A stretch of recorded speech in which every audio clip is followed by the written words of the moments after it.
Good morning, good humans. I am on my broken RX100. It isn't so broken. I just found out this morning it actually still turns on and works. But if you look at this RX100, man, it is so beat up. It's like bent. It's completely bent, scratched, annihilated. I can't even turn the ring on the front, so I can't focus, so I have to use autofocus full time from now on. So yeah, well, such is life, vlogger life, man, you know.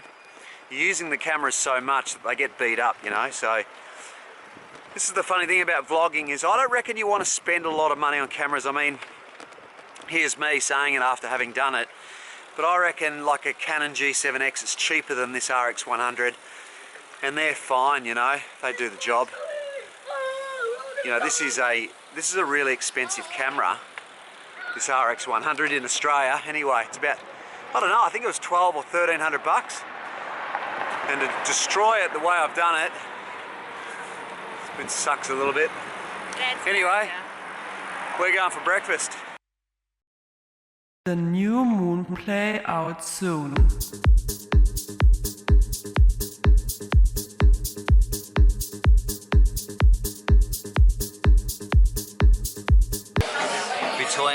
It was an eventful day, put it that way.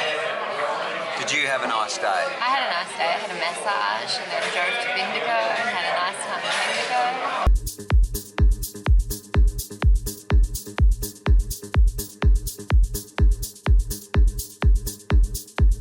Bendigo. Hannah and I are just driving over to catch up with one of Melbourne's most awesome cyclists. He's not only an awesome competitor on the bike, but he's also just a down-to-earth good human being. His name's Brendan Canty. I think I've spoken to you guys quite a bit about what it takes to be a great cyclist. You know, at the end of the day, over the years, I've seen some great, fantastic cyclists, and one thing that's common is they're very consistent on the bike. They constantly training.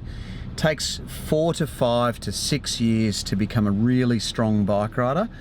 And Brendan Canty is a bit of an exception to the rule. He's only been riding for 3 years, and he's just a freak. Like, he's an animal on the bike. It's crazy what he's done so far. He did so well. He finished top 10 in the Tour of Oman recently with some of the best riders in the world. So we're going to catch up with him now, have a chat, just see what makes him tick, how he got into the team Drapac, and you know what his experiences are like, what his thoughts on training are, and you know, see if he can share some tips even. This guy is going to be one of Australia's next biggest things, in my opinion. So let's see what he has to say. So Brendan Canty, new to professional Drapac professional racing, mate. It's good to catch up with you after all this time. I've seen you dominate at races and stuff, but apparently you watched my vlog. Yeah, I think I was one of the first onto the vlog actually, and I got on there and made a few comments and that kind of thing, and it's pretty cool to meet up with you too. Actually, you're becoming pretty well known around Melbourne and international too. So it's good to be here and have a chat. Oh, thanks, mate. You know, to go from, like, I remember you were just winning the races at Hawthorn, just absolutely killing everyone, and you've basically come out of nowhere, right? So in 3 years, and now you're racing for Drapac. You know, you must be getting a lot of attention. I've heard people comparing you to some of the greats of Australian cycling and saying that you're going to be a huge hitter on the scene. How do you sort of feel about that? It's pretty crazy. I mean, the people that interviewed me in Oman, they were like, look, you know, we've seen guys like Richie Port and Cadell Evans do what they do, and we'd kind of put your effort up Green Mountain in the same kind of ballpark. And to me, I just shrug that off straight away and say, no, you've got to be kidding, right? Like, it's not me. But I think when you take a step back, you know, you've got to believe that you can be that person. Otherwise, you never will be. So, yeah. I mean, that's a big thing. And as I mentioned before, having the confidence and the belief to be one of the best riders in the world, it'll take you a long way. Yeah. But I mean, who knows? I mean, I've been progressing the last few years, and I just keep my head down and keep doing what I'm doing. And like, I enjoy riding. That's how I got into it. I try and do the local bunch ride as often as possible, and it fits in with training. Those kind of things. How far can it take me? I don't know. Who knows? That's the exciting thing.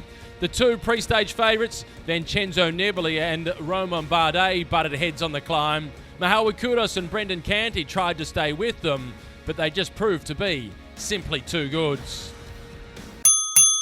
Yeah, I mean, I think Tour of Oman for me was the biggest and best result I've had so far. And it was pretty crazy, to be honest. Just I've raced against a couple of those top World Tour guys before, but never been that competitive against them. And then up the Green Mountain stage, just riding head to head, and only having 4 or 5 guys left at the end of the climb. You know, that was pretty crazy, and just the reaction that I had from not only everybody back from Melbourne, but a lot of guys like just asking me for interviews, saying, look, we know everyone that came in the top 10.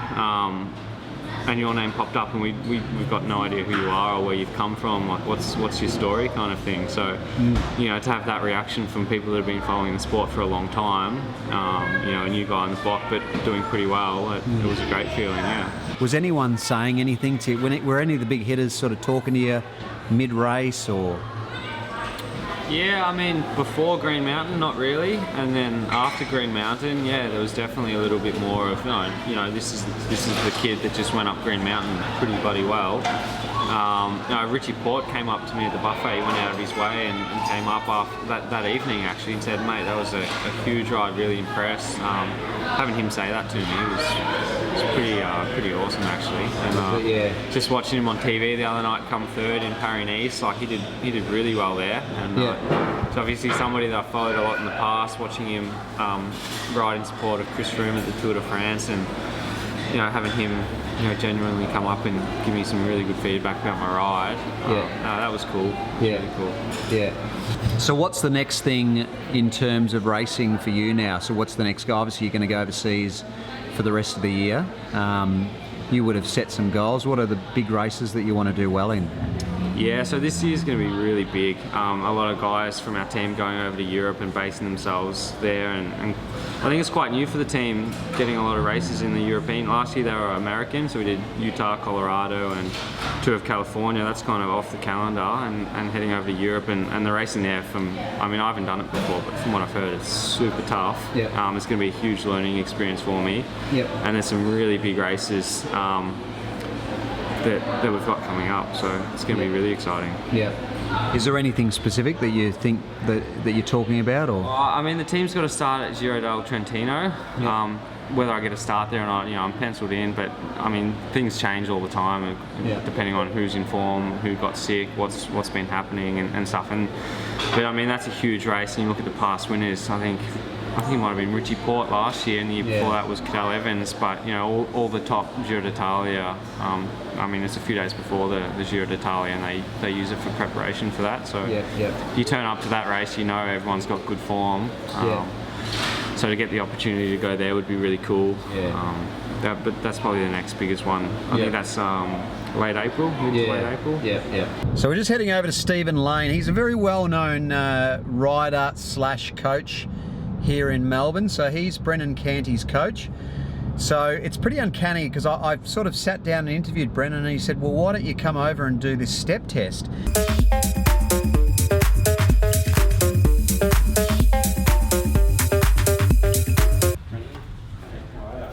Lads, how are we? I feel like I'm in a reality TV show. Mate, the thing is, you are. Am I? You're in a YouTube reality TV show. So we're doing a step test, which is basically just going to test this rider's athletic ability. He's going to step up the intensity at certain intervals, and we're using Trainer Road, which I love Trainer Road. I'm not sponsored by Trainer Road, but I love those guys, love what they're doing. And we're using their software for the test. How tall are you? 693. And how long have you been riding? Since April last year. Okay. Yeah. That's awesome, dude. Where'd you come from? What sport? Nothing really, just general fitness. I played like soccer and cricket growing up, but yeah, that's it, just trying to stay fit. So. And so you've never done a step test before? No, never. No. You know how much this is going to hurt? Yeah, I've read about it. No, it doesn't hurt. It hurts for about 2.5 minutes, and that's about it. And then he'll finish, and I can guarantee you he'll say, I want to do it again. I reckon I can do better. So this is probably the best Zwift setup. Yeah. Like there will be so many Zwift frothers. Just look at this thing. I even fell under the trap of Mr. Shane Miller, the llama. And he told me I needed a gaming computer to run Zwift. So if you go around the corner and look at the computer that's actually running those screens, Wow. How's this?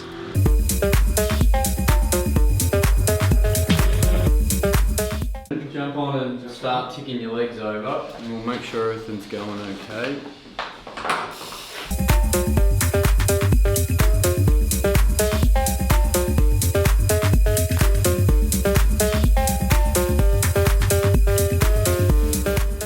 There's your cadence, and then you've got your countdown timers for each one in the middle. Right. So when we start, I haven't pressed start yet, but you can see that's pretty much what you're going to be doing. Yep.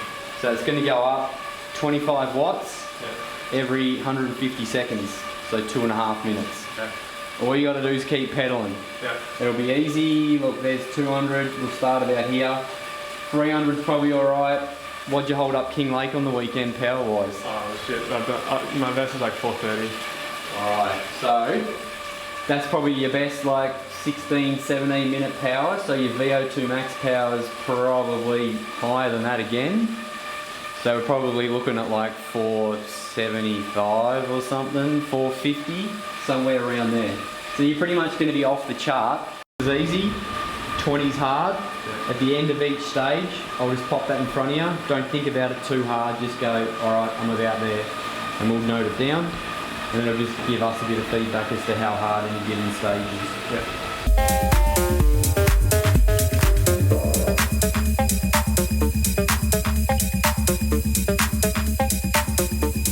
You can use a Le Mans, but of course you can't control the power on a Le Mans. Right. So the athlete's got to try and hold the right power. Yeah. As you probably did with Crowe or something a while ago. Yeah. So you kind of, it's up to the athlete to be able to sustain the right power. Whereas this one, all he's got to do is keep his cadence at 100 RPM. Yeah. And that's all he's got to think about. Right.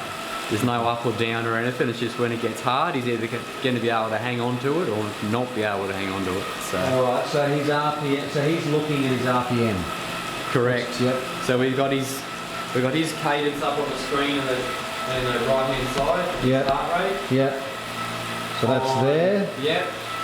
And then this is the one we got it set at on the iPad. Yep. And then that is what his stages is reporting back as well. Right, okay. So we can tell if his stages is accurate compared to what the kicker's set at.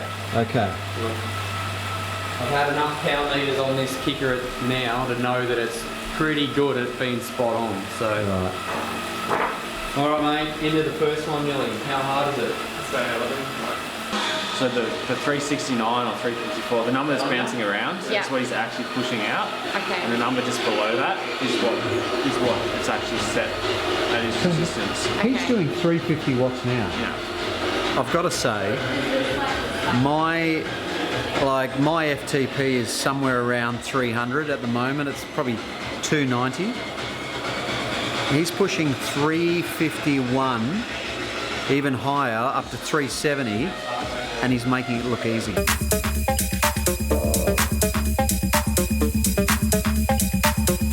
Met Brendan on the peaks, right? Yeah, just Peaks Rock was right, and we were going up King Lake, and I was going bloody hard, and he's still on my wheel, and each week he's just getting better and better, and he's got a big motor on him. So I said to Stephen, look, we need to get this guy in here and give him a test. Yeah.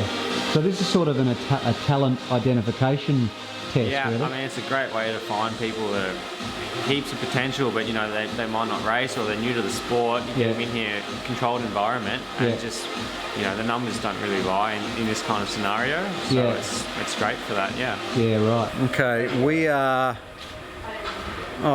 maybe 10 minutes into the test, and Brendan is he's still talking. He's chilling out.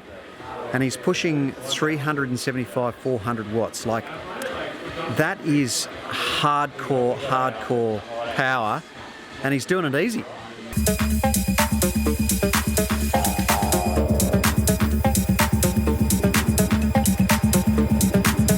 How's he going? He's going pretty well. He's got a bit of room to move, and what he thinks his max heart rate is. He's probably got about 20 beats left, so he's got a few stages left in him. He's at 400 watts, which is most people would have their tongues hanging out right now. Really? Yeah. 400, most guys finish 400, they're doing pretty well. For an average cyclist, about sort of 70 kilos, that's pretty good. Really? So he's got a bit of weight on him, but...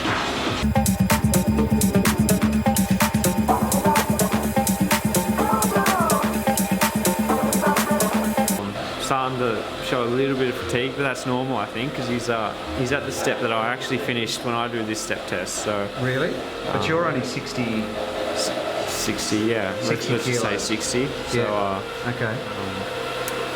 yeah. So relatively speaking, I hope my performance is better. Yeah. But we'll see, because this guy's bloody strong. Yeah. 50 is your number, you've got to finish the stage. So our goal is 30-second blocks, as long as you can.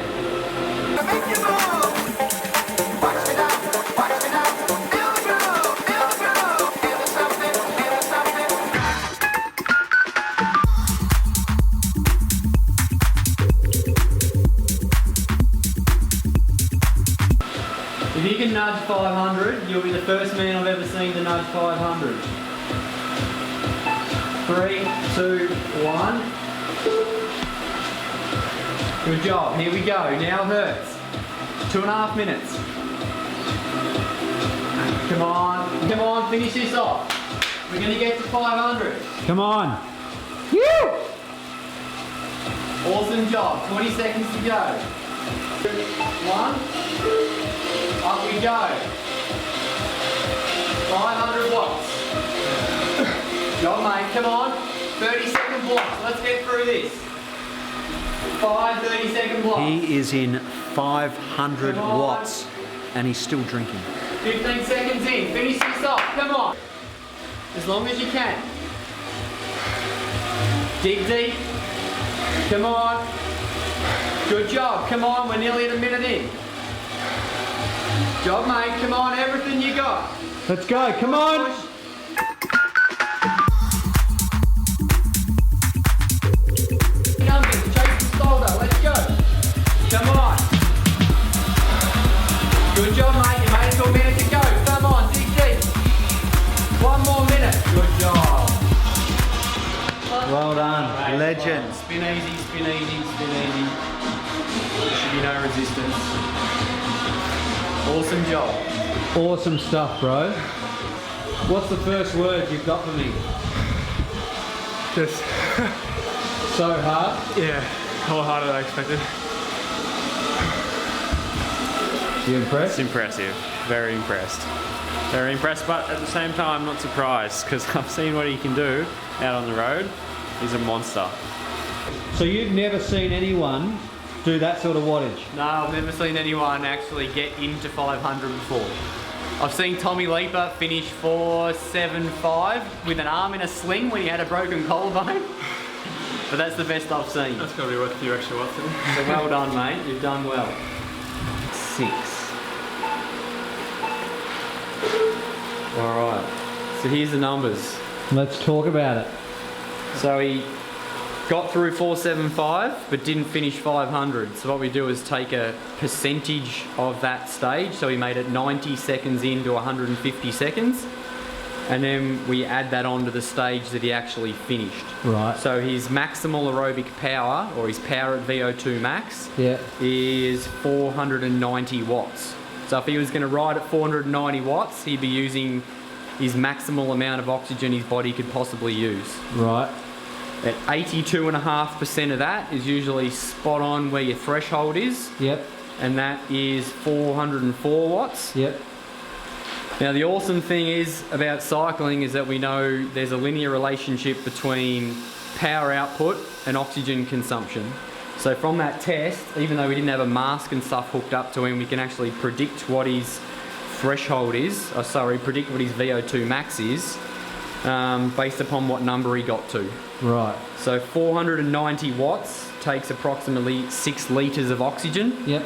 We divide that by his body mass to make it relative to everybody else, and that gives him a VO2 max of 68.9 at 87.5 kilos, which is pretty good. pretty amazing. So young Brendan will be up around predictive, probably like high 80s maybe. Brendan Canty. Yeah. Yeah. A good A grade guys probably 70 plus. So you're like, they've got, despite how big you are, like weight wise, you've still got good like relative numbers, which is pretty good. Yeah. It was awesome, but I wish I went a bit further. Like, it's all mental, I reckon. Once you get back like to that, when you're really at your threshold, it's just all mental. But yeah, Steve was right. I wanted to go that little bit further, but just couldn't. Tapped out. Yeah, well, I'm at your first one, I suppose. Yeah. Yeah, when's the next one? Oh, who knows? Tomorrow. Oh, no, I need a bit of rest, I reckon. He's right, actually. Like, this test takes a bit of practice. Like, if you go home and practice like going up in the same stages as what we did in the test, like 25 watt stages every couple of minutes, and you get good at finishing that last hard part, I can guarantee you'll come back and knock off 500. Really? Yeah. Okay. So if you're living in Melbourne and you want to be a coach, are you taking on people, or what's the story? I'm rather full at the moment, but the other coach who's part of HP Tech is Ken Ballhouse, and he's a sports scientist as well. Yep. And he's possibly taken a couple more on, but we've been pretty busy lately, and there's only so many athletes you can actually take. So yeah, how many do you take? Like a year or a month or? No, look, it comes and goes. Like I think I can handle about 20 something. Yeah. And that's like, it's a full-time job, so all I'm ever doing is I'm either on training peaks or on the phone talking to someone. Yeah. But look, I think that's sort of my limit as to what I can handle without it getting out of control. Yeah. So yeah, there's the potential for more, always. Okay. I just got to get better at what I do. Well, if you want to check out Stephen's website, I'll link it below in the description, and you can go on the waiting list. You were setting up, for the general guy at home, setting up a Zwift setup. Yeah. Which is what every guy's dream. This is like the ultimate man den. Yeah. What would you recommend? What are some key pointers? Because I noticed you got the matting. Yeah. Look, it took me ages to find a house that had a double garage that I could like leave the car outside and then set it up like this. And look, it doesn't come cheap if you want it to this isn't quite done yet. Yeah. One of my athletes is my chippy and he still hasn't finished all this stuff. So. Right. But look, a TV, a decent computer. Look, a kicker's awesome. Yeah. Because you can hold the power, and with winter coming on us, it makes things a bit more lively on Zwift and stuff. Yeah. Kicker's the way to go, or is a Le Monde okay? Look, I've got both.